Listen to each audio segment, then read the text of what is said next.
बच्चों आज हमारी ट्रांसफार्मर की 6ठी क्लास है। ठीक है, हम लोग देखेंगे पावर एंड डिस्ट्रीब्यूशन ट्रांसफार्मर के कितने पार्ट्स होते हैं उनके बारे में भी पढ़ेंगे।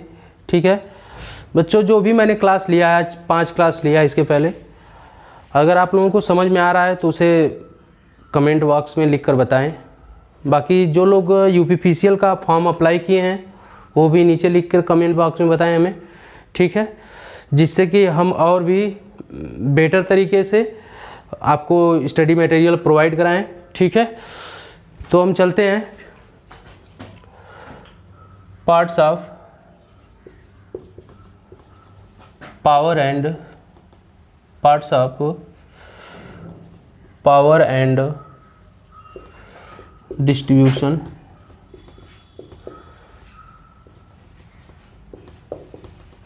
ट्रांसफार्मर।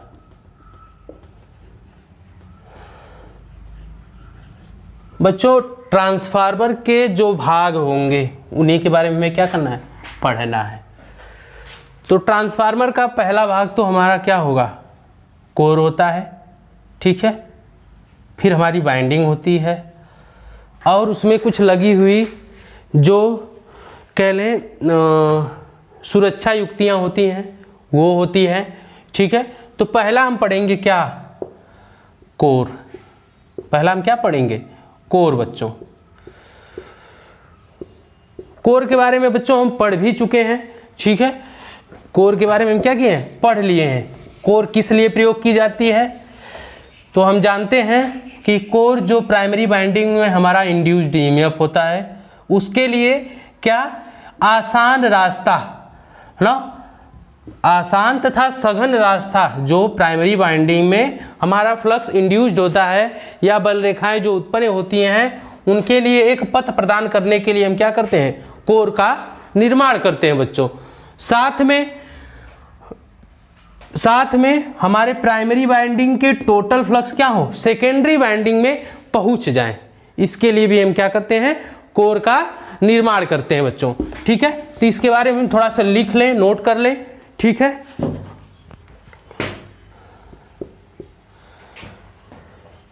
ट्रांसफार्मर की प्राइमरी वाइंडिंग में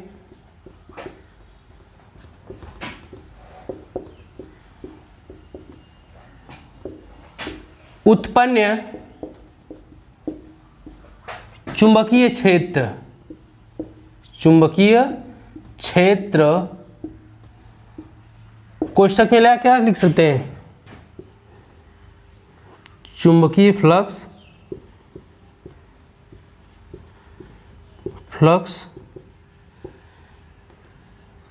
या चुंबकीय बल रेखाएं, चुंबकीय बल रेखाएं।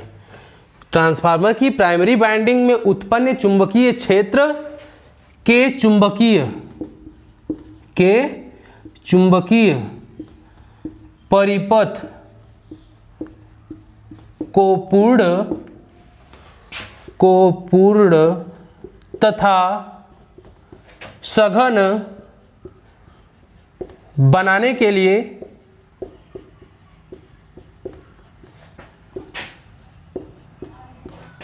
कोर का प्रयोग किया जाता है।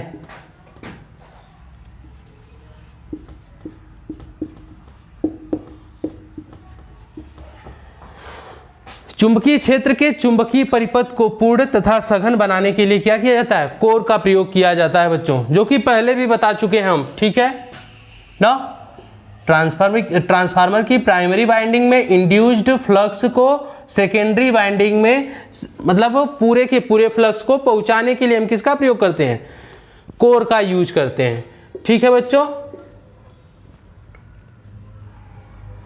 है ना। अब देखेंगे बच्चों क्या कि अगर यही कोर को हम किस प्रकार से बनाएं, मतलब कि ये पूरा ठोस हो या पत्तियों के रूप में जोड़कर बनाएं, है ना। तो अगर हम इस कोर को ठोस कर दें, मतलब पूरी तरह से ढाल कर इनको हम बना दें तो क्या दिक्कत होगी ना। यदि कोर ठोस हो तो एडी करेंट लॉस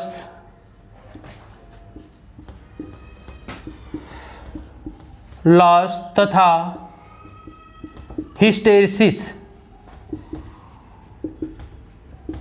लॉस का मान, यदि कोर ठोस हो तो एडी करंट लॉस तथा हिस्टेरिसिस लॉस का मान अधिक होता है।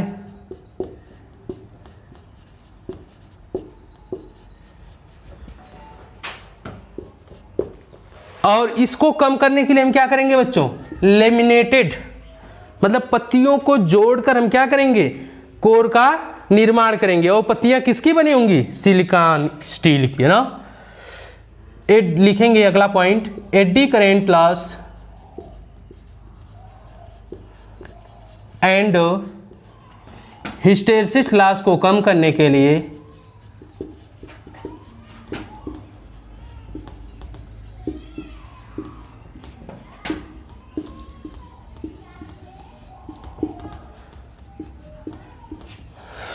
एडी करंट लॉस तथा हिस्टेरिसिस लॉस को कम करने के लिए laminated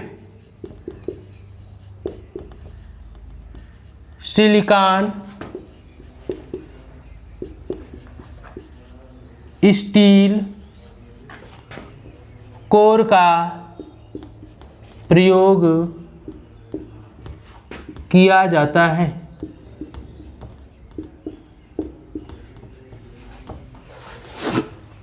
laminated silicon steel core का क्या किया जाता है, प्रयोग किया जाता है। बच्चों इस कोर को हम जानते हैं, कोर की प्रॉपर्टीज भी पढ़े हैं कि अगर हम इसका बनाएंगे ना, इस धातु का बनाने का मेरा मेन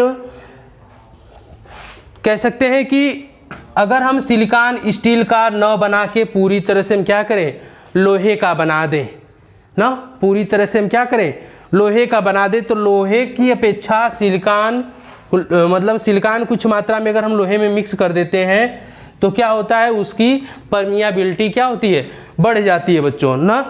तो इसको मिटा दे बच्चों, ठीक है।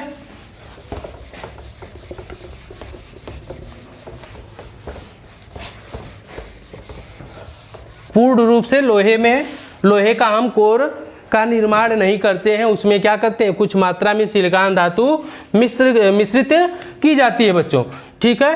तो उसकी परमियाबिलिटी या चुंबकशीलता को बढ़ाने के लिए ऐसा करते हैं। तो क्या होना चाहिए, लिख लें, कोर की चुंबकशीलता क्या होनी चाहिए बच्चों, कोष्टक में लिख लें परमियाबिलिटी ना।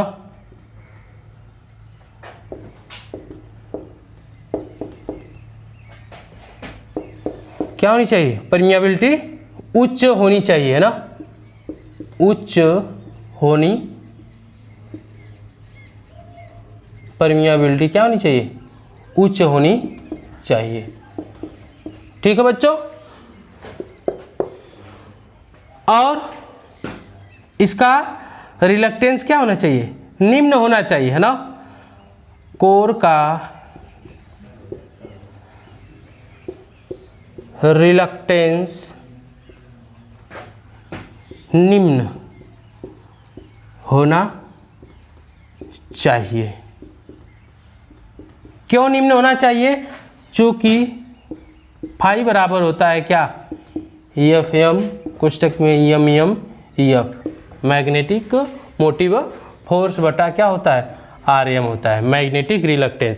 अगर ये निम्न होगा तो फ्लक्स क्या होंगे, अधिक से अधिक उत्पन्न होंगे ना। कोर के निर्माण के बारे में हमने पढ़ा, कैसे बनाया जाता है ना, उसकी प्रॉपर्टीज को मैंने देखा कि इसकी चुंबकशीलता क्या होनी चाहिए, उच्च होनी चाहिए। अगर हम प्योर लोहे का बनाएंगे हम तो क्या होगा, परमियाबिलिटी कम हो जाएगी, रिलक्टेंस का मान भी क्या हो जाएगा, बढ़ जाएगा, है ना, साथ में, ठीक है। इतना नोट कर ले, ठीक ना।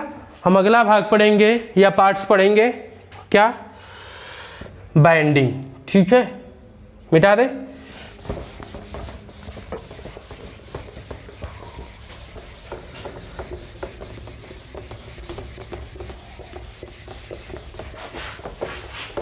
अगला हमारा पार्ट्स है बाइंडिंग।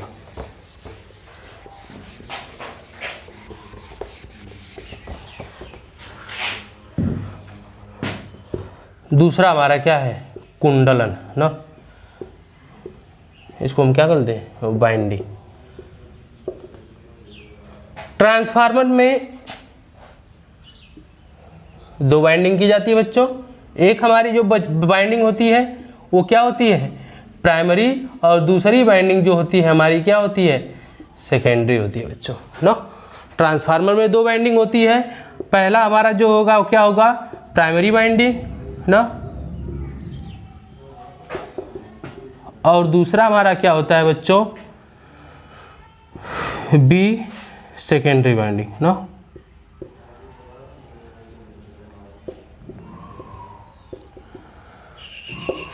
प्राइमरी बाइंडिंग बच्चों स्रोत से कनेक्ट करने के लिए है ना, सप्लाई से क्या की जाती है, कनेक्ट की जाती है। ठीक है, और ये किसकी बनी होती है, ये कापर की बनी होती है। ठीक है बच्चों, किसकी बनी होती है, कापर की बनी होती है। प्राइमरी बाइंडिंग किससे कनेक्ट की जाती है, लिख लें यहाँ पे नोट करके लिख लें, प्राइमरी बाइंडिंग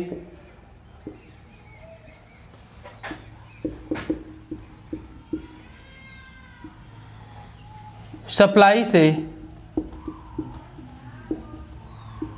कनेक्ट की जाती है,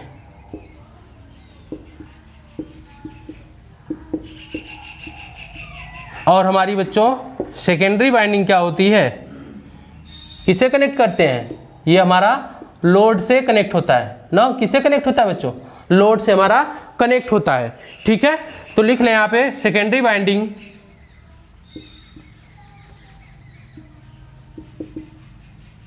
लोड से कनेक्ट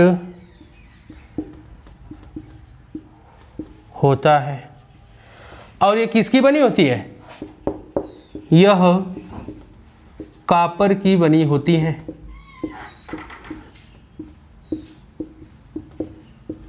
ठीक है बच्चों, यह कापर की बनी होती हैं ना।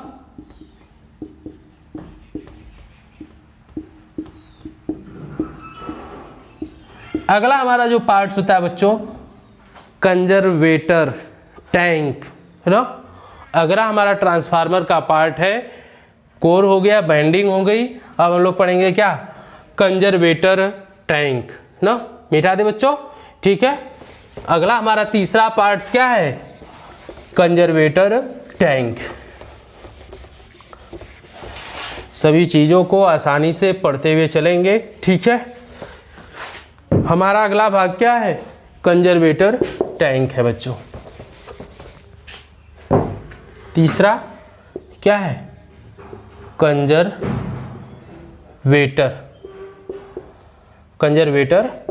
टैंक है बच्चों। ठीक है बच्चों, कंजर्वेटर टैंक थोड़ा सा बना दें।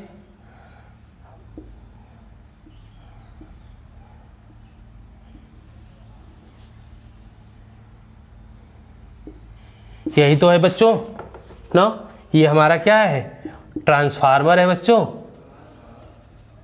ये हमारा क्या है, ट्रांसफार्मर है। यही हमारा क्या है, कंजर्वेटर टैंक है बच्चों ना। किस लिए लगाया जाता है बच्चों, कंजर्वेटर टैंक किस लिए लगाया जाता है ना। कंजर्वेटर टैंक का मुख्य कार्य एक तो है कि ये मेन टैंक को क्या करता है, मेन टैंक में ये हमारा क्या बोलते हैं इसको, मेन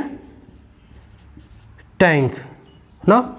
मेन टैंक में तेल के स्तर को, लेवल को मेंटेन करता है। पहला तो इसका काम है मेन टैंक में तेल के स्तर को क्या करना, मेंटेन करना। ठीक है, तो लिख ले, यह मेन टैंक में तेल के स्तर को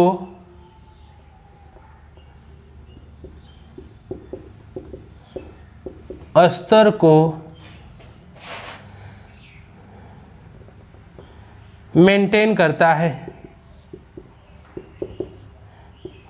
है। दूसरा पॉइंट है बच्चों ना, पहला तो ये मेन टैंक के तेल के स्तर को क्या करता है, मेंटेन करता है। इसमें क्या होता है, आधे स्तर तक क्या होता है, तेल भरा रहता है बच्चों। मतलब इसमें पूरा तेल नहीं भरा रहता है बच्चों, इसमें क्या रहता है, इसके आधे लेवल तक तेल भरा रहता है। लिख लीजिएगा, इसमें लगभग आधे स्तर तक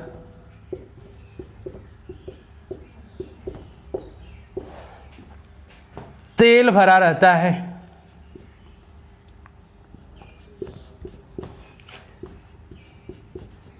कैसे मेंटेन करता है बच्चों, इसको समझेंगे। जब कभी इस ट्रांसफार्मर में टेम्परेचर बढ़ेगा, मतलब सप्लाई हम देंगे तो क्या होगा बच्चों, टेम्परेचर बढ़ेगा, बाइंडिंग का बढ़ेगा तो तेल का भी बढ़ेगा बच्चों। तो तेल क्या होता है, उसके आयतन में क्या होगा, जब टेम्परेचर बढ़ेगा तो आयतन उसका क्या होता है, तेल का बढ़ेगा। तो उस समय क्या करता है, ये बढ़े हुए तेल के आयतन को क्या करेगा, मतलब अपने अंदर जो बढ़ेगा तेल, इसको क्या करेगा, कवर करेगा। ठीक है बच्चों, तो लिखेंगे हम, और यही तेल जब ठंडा होकर सिकुड़ता है तो ये मेन टैंक को क्या करता है, तेल की सप्लाई मतलब प्रदान करेगा। जैसे जब इसका टेम्परेचर बढ़ेगा बच्चों तो ये क्या होगा, कंजर्वेटर टैंक की ओर बढ़ेगा, आयतन बढ़ेगा तो ये तेल कहाँ चला जाता है, कंजर्वेटर टैंक में चला जाता है बच्चों। जिससे क्या होता है, ये टैंक पूर्णतया क्या हो जाता है, भर जाता है बच्चों। ठीक है, तो बढ़े हुए लिख रहे यहाँ पे, जब ट्रांसफार्मर में तेल का तापमान बढ़ जाता है तो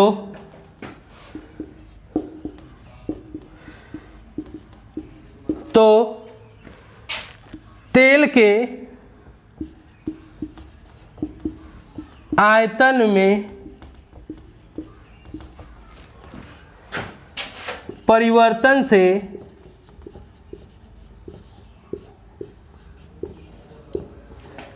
तेल का तापमान बढ़ जाता है तो तेल के आयतन में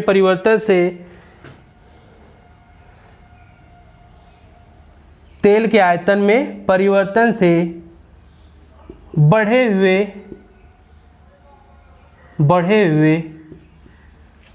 तेल को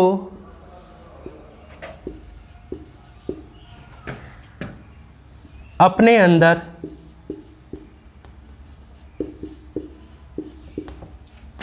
मेंटेन करता है।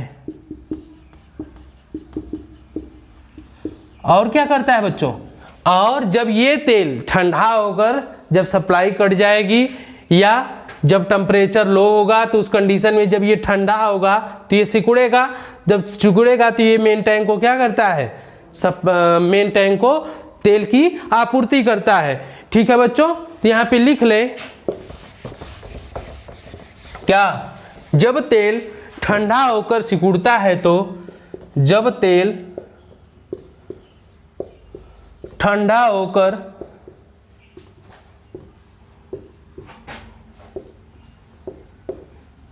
सिकुड़ता है तो जब तेल ठंडा होकर सिकुड़ता है तो क्या करता है, यह मेन टैंक को तेल की आपूर्ति करता है।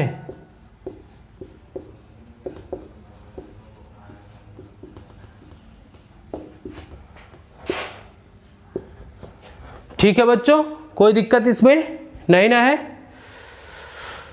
अगला हम पढ़ेंगे क्या,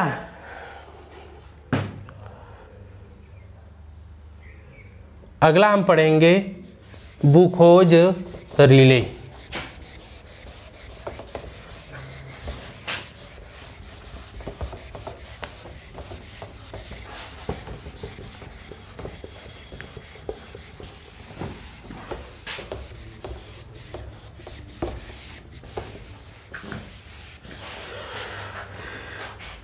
अगला हमारा रहेगा बच्चों बुखोल्ज रिले। अगला हमारा रहेगा बच्चों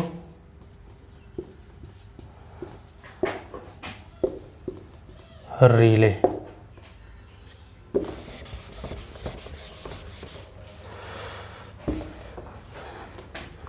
ये बच्चों लगा कहाँ रहता है, ठीक है। इस सप्लाई को मेंटेन करने या इस तेल की आपूर्ति को मेंटेन करने के लिए मेन टैंक से और कंजर्वेटर टैंक में क्या जुड़ा होता है बच्चों, हमारी एक पाइप जुड़ी होती है, और इसी पाइप पर क्या होता है, हमारा क्या जुड़ा रहता है, बुखोल्ज रिले कनेक्ट होता है बच्चों, जुड़ा रहता है ना, बुखोल्ज रिले कनेक्ट होता है बच्चों ना। ये हमारा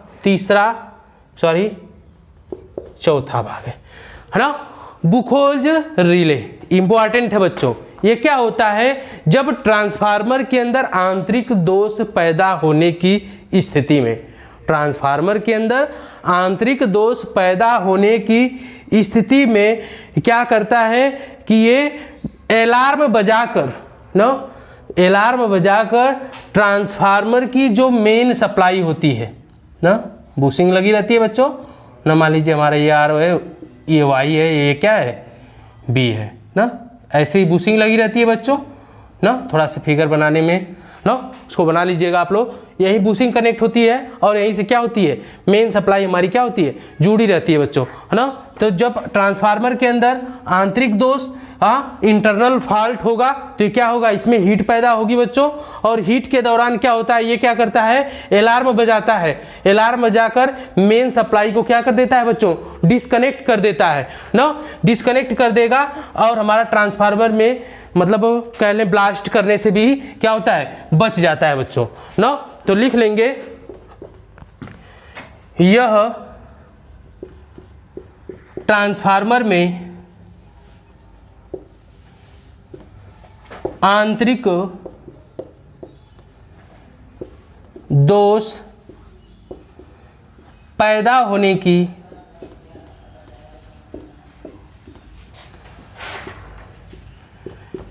ट्रांसफार्मर में आंतरिक दोष पैदा होने की स्थिति में, ट्रांसफार्मर में आंतरिक दोष पैदा होने की स्थिति में यह अलार्म बजाकर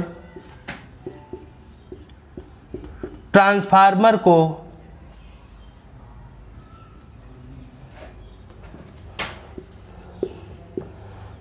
मेन सप्लाई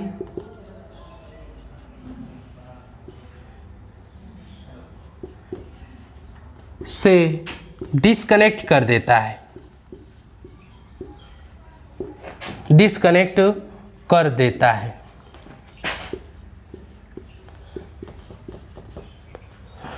ठीक है, ये क्या करेगा, सप्लाई से डिस्कनेक्ट। रिले का हम काम जानते हैं बच्चों कि ये क्या करता है, ये मतलब फॉल्ट के दौरान या दोष के दौरान ये क्या करता है, सर्किट को ऑन ऑफ करने का काम करता है।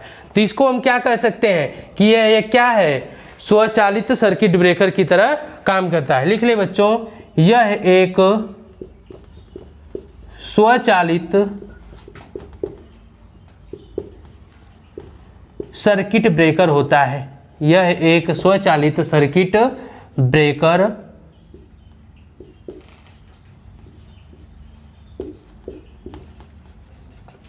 होता है। ठीक है, कोई दिक्कत बच्चों? इसमें दो फ्लोट लगी होती हैं, इसमें दो फ्लोट तथा दो मरकरी स्विच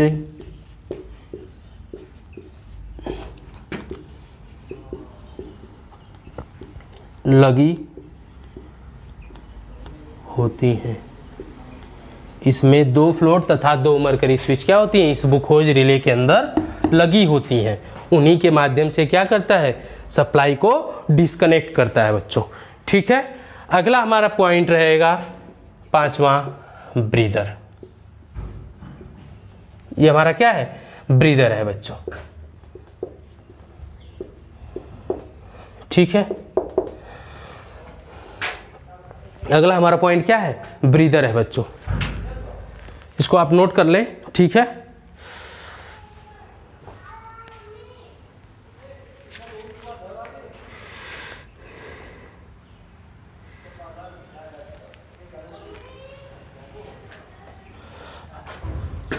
नोट कर लें बच्चों।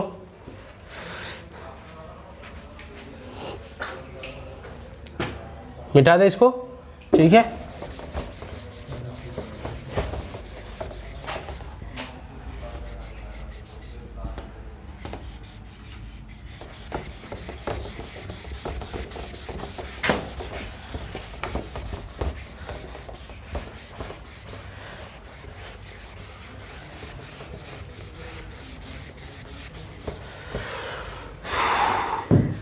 अगला हमारा क्या है बच्चों, ब्रीदर है, ठीक है। अगला हमारा क्या है, ब्रीदर है। देखिए बच्चों, जब ये ट्रांसफार्मर ठंडा होगा तो उस कंडीशन में ये तेल की आपूर्ति किसको करेगा, मेन टैंक को करेगा ना। इसमें से तेल कहाँ आएगा, मेन टैंक में आएगा बच्चों, और ये स्थान क्या होगा, खाली होगा ना। कंजर्वेटर टैंक का बाकी स्थान क्या होता जाएगा, खाली होता जाएगा बच्चों। बस कहाँ तक रहेगा द्रव, तेल कहाँ तक रहेगा, बस आधे स्तर तक रहेगा ना, बाकी आधा स्तर क्या रहेगा, खाली हो जाएगा। अब ये स्थान खाली है तो इस स्थान की पूर्ति कौन करेगा, वायु करती है। इस खाली स्थान की पूर्ति कौन करता है, वायु करता है। तो ये बताइए, डायरेक्टली वायु अगर आएगा ट्रांसफार्मर के अंदर, अगर हम डायरेक्ट वायु अगर इसके अंदर प्रवेश कर जाएगा तो इसके साथ वायु के साथ क्या होता है, नमी भी चली जाती है, जो क्या करेगा, हमारे इस तेल के जो उसका कह लें कि अचालक गुण है उसको क्या करेगा, नष्ट कर देगा बच्चों। जब ये नमी जाएगा वायु के साथ तो इस अचालक गुण को क्या करेगा, इस तेल के नष्ट करेगा ना। तो इस नमी को सोखने के लिए या उसको कह लें एब्जॉर्ब करने के लिए हम किसका यूज करते हैं, ब्रीदर में सिलिका जेल का यूज किया जाता है बच्चों, ठीक है। तो लिख ले, जब ट्रांसफार्मर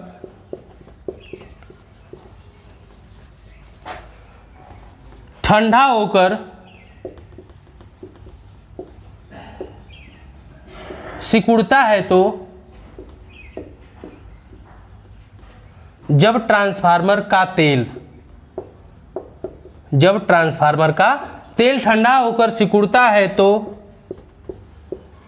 कंजर्वेटर टैंक में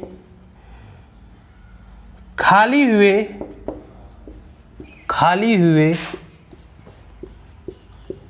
स्थान की पूर्ति वायुमंडल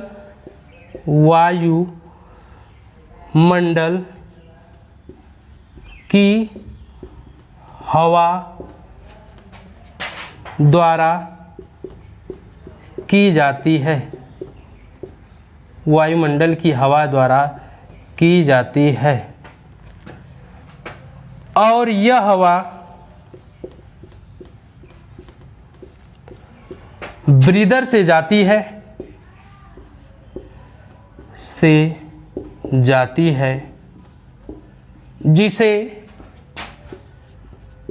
जिसे ब्रीदर में उपस्थित सिलिका जेल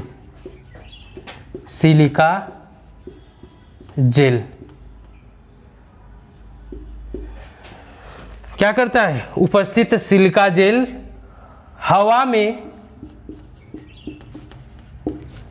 उपस्थित नमी को क्या करता है, एब्जॉर्ब, उपस्थित नमी को अवशोषित कर लेता है बच्चों, अवशोषित कर लेता है, ठीक है बच्चों, जिससे शुष्क हवा ट्रांसफार्मर के अंदर जाती है और आयल को भी ठंडा करेगा, है ना। क्या करेगा, एक तो क्या करेगा, इस रिक्त स्थान की पूर्ति करेगा, दूसरा इस रिक्त स्थान में रहकर इस आयल को भी क्या करेगा, ठंडा करेगा। ठीक है बच्चों। अब लेकिन बात आती है ब्रीदर में सिलिका जेल। ये क्या होता है सिलिका जेल? ये कह सकते हैं कि कैल्शियम क्या है, कैल्शियम क्लोराइड है ना, कैल्शियम क्या है, क्लोराइड है। इसको मिटा दे। ठीक है।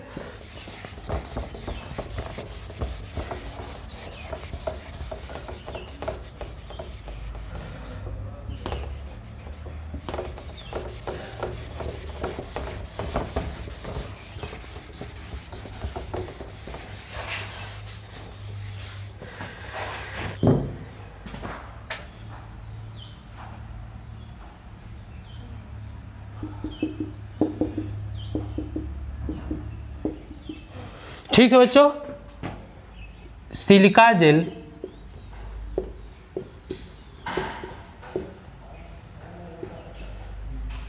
कैल्शियम क्लोराइड होता है, कैल्शियम क्लोराइड कोष्ठक में CaCl2 होता है।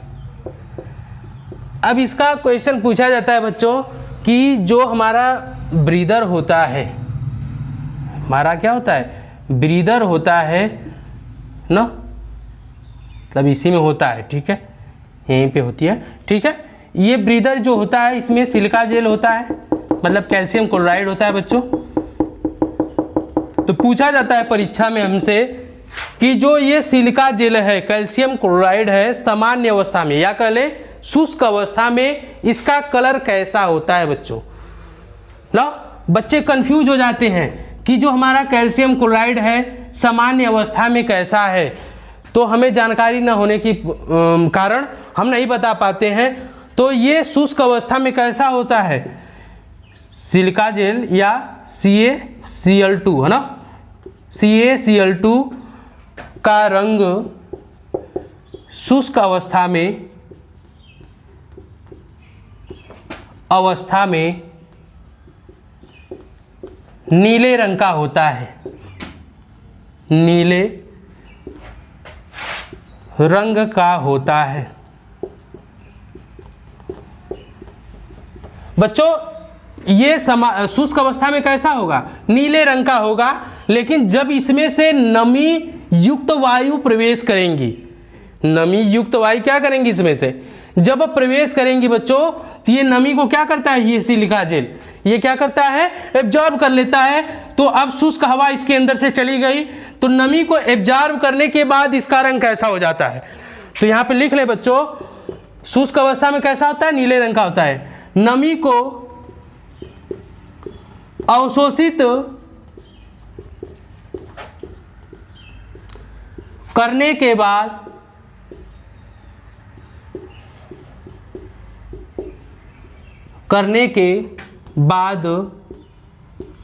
बैंगनी रंग का हो जाता है, बैंगनी रंग तथा गुलाबी रंग।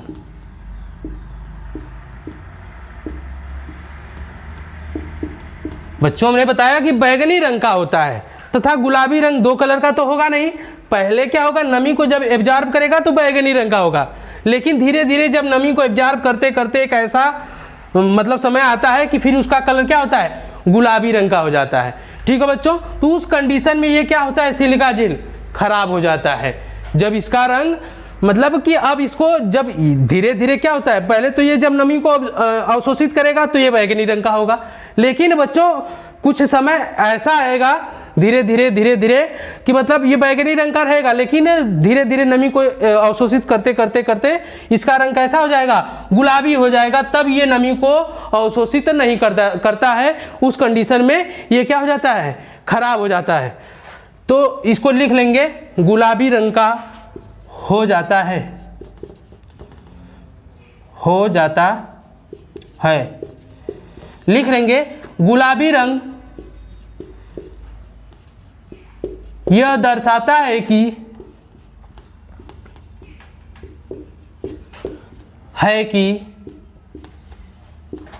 CaCl2 की नमी अवशोषित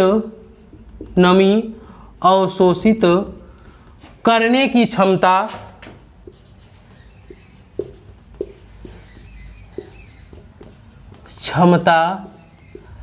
समाप्त हो गई है।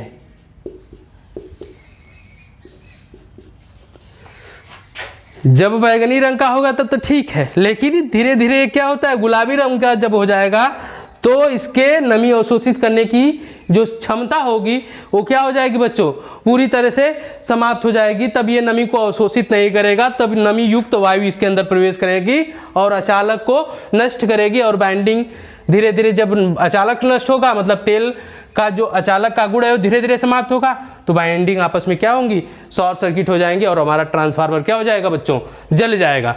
ठीक है, तो हम लिख लें कि अगर इसी को हमें फिर प्रयोग करना है, गुलाबी रंग का जब हो गया तो इसे क्या करेंगे, हम इसे 150 डिग्री सेंटीग्रेड से 250 डिग्री तक इसको क्या करते हैं, हम गर्म कर देते हैं। फिर से हम इसको क्या करते हैं, उपयोग में ले सकते हैं ना।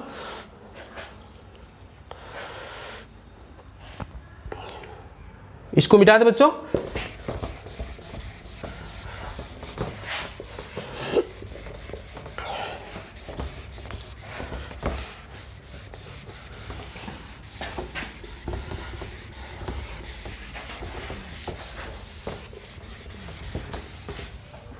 इसे 150 से 200 डिग्री सेंटीग्रेड तापमान तक गर्म करके पुनः उपयोग किया जा सकता है।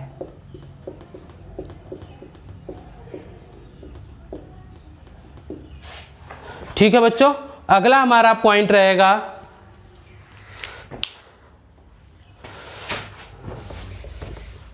इसे नोट कर लीजिएगा ना,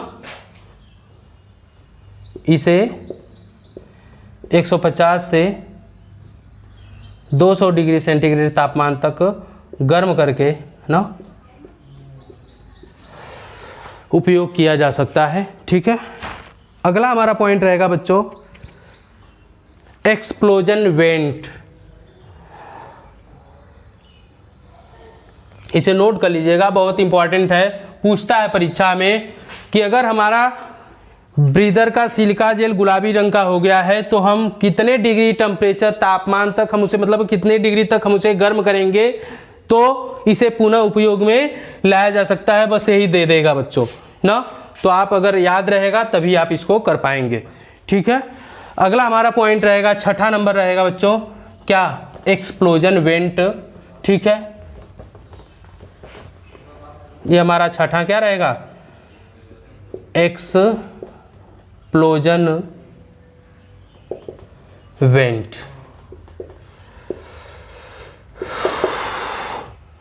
बच्चों होता क्या है कि आप देखे होंगे यहीं पर जहां पे हमारा क्या होता है, वो खोज रिले लगा होता है, यहीं पे देखेंगे आप एक शीशे का ऐसा रहता है, मतलब एक कांच का टुकड़ा यहीं पे लगा रहता है ना। उस वहाँ पे उसका काम क्या होता है बच्चों कि जब ट्रांसफार्मर में हमारा हीट बढ़ता चला जाए ना, जब ट्रांसफार्मर में आंतरिक या इंटरनल फॉल्ट के कारण इसमें हीट बढ़ता चला जाए, उस कंडीशन में क्या होता है, मतलब ये क्या करता है, अंदर के जो भी दाब है इस ट्रांसफार्मर में, ट्रांसफार्मर के अंदर जो भी हमारा प्रेशर होता है उसको ये क्या कर देता है, रिलीज कर देता है बच्चों। इसका डायफ्राम ये क्या होगा, टूट जाएगा और अंदर का जो भी गैस बनी रहेगी वो क्या हो जाएगी, बाहर निकल जाती है और हमारा मेन टैंक क्या होता है, ब्लास्ट करने से बच जाता है ना।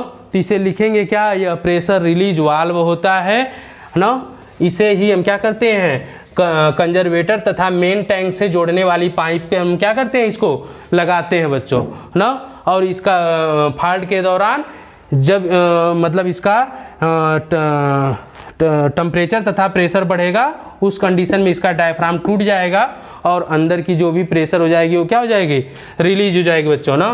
तो लिख लेंगे इसे प्रेशर रिलीज वाल्व भी कहते हैं, वाल्व भी कहते हैं। ट्रांसफार्मर में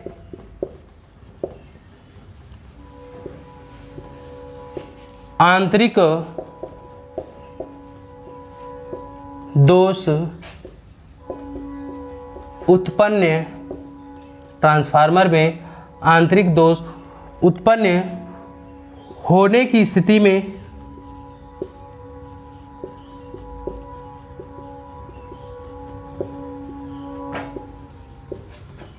ट्रांसफार्मर के अंदर होने की स्थिति में ट्रांसफार्मर के अंदर, ट्रांसफार्मर के टैंक के अंदर उत्पन्न दाब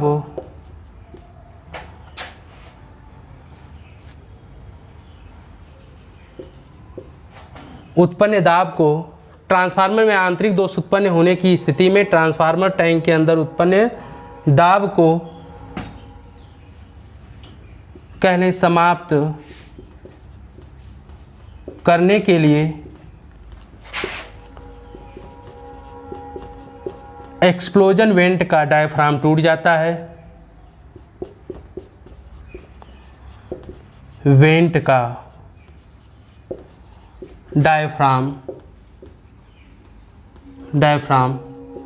टूट जाता है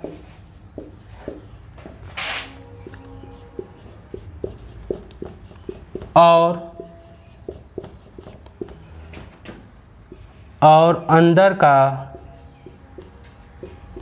प्रेशर क्या हो जाएगा, रिलीज हो जाएगा ना, क्या हो जाएगा, रिलीज हो जाता है, प्रेशर रिलीज हो जाता है। ठीक है बच्चों, बस इतना ही, ठीक है। और आगे हम पढ़ेंगे क्या, आगे हम पढ़ लें ट्रांसफार्मर तेल, ठीक है, ट्रांसफार्मर ऑयल ना।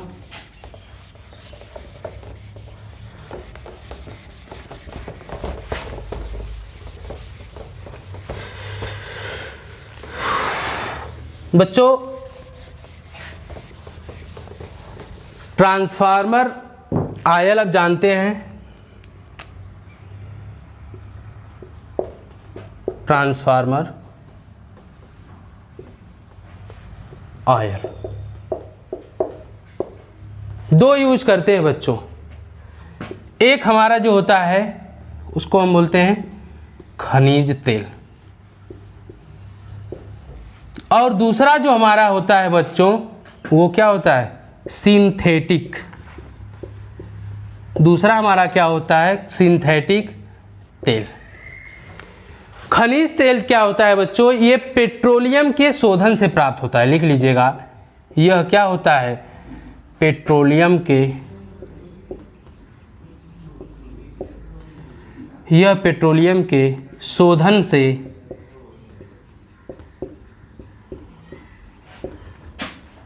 प्राप्त होता है। यह पेट्रोलियम के क्या होता है, शोधन से प्राप्त होता है। जबकि सिंथेटिक तेल जो होता है बच्चों, लिखेंगे सिंथेटिक तेल क्या होता है ना, यहां से लिखें बच्चों, सिंथेटिक तेल क्या होता है, यह सिलिकॉन तथा हाइड्रोकार्बन का मिश्रण होता है बच्चों। यह सिलिकॉन तथा हाइड्रोकार्बन का मिश्रण होता है बच्चों, मिश्रण होता है, ठीक है। यह सिलिकॉन तथा हाइड्रोकार्बन के क्या होता है, मिश्रण होता है। ट्रांसफार्मर ऑयल बच्चों मुख्यतः मतलब कह सकते हैं कि हम इस ट्रांसफार्मर के अंदर दो प्रकार से कार्य करता है, ठीक है। एक तो क्या करता है बच्चों कि एक कह सकते हैं कि इस ट्रांसफार्मर में अचालक का भी काम करता है, ठीक है। जैसे बाइंडिंग को शॉर्ट सर्किट से बचाना भी मतलब इसका कार्य है। दूसरा और क्या है कि ये क्या काम करता है कि इस ट्रांसफार्मर में जो भी हमारा टेम्परेचर बढ़ता है उसको भी ये क्या करता है, अवशोषित कर लेता है। मतलब कि हीट को भी कह सकते हैं, इस ट्रांसफार्मर को ठंडा करने का भी क्या काम करता है, ये आयल ही काम करता है। ठीक है, जो आयल मतलब हम इसमें यूज करते हैं, ये ट्रांसफार्मर में हीट को अपने अंदर एब्जॉर्ब करता है तथा इस ट्रांसफार्मर में अचालक का भी काम करता है, जिससे हमारी बाइंडिंगें आपस में क्या होती हैं, शॉर्ट सर्किट नहीं होती हैं। ठीक है बच्चों, आज के लिए बस इतना ही। ठीक है।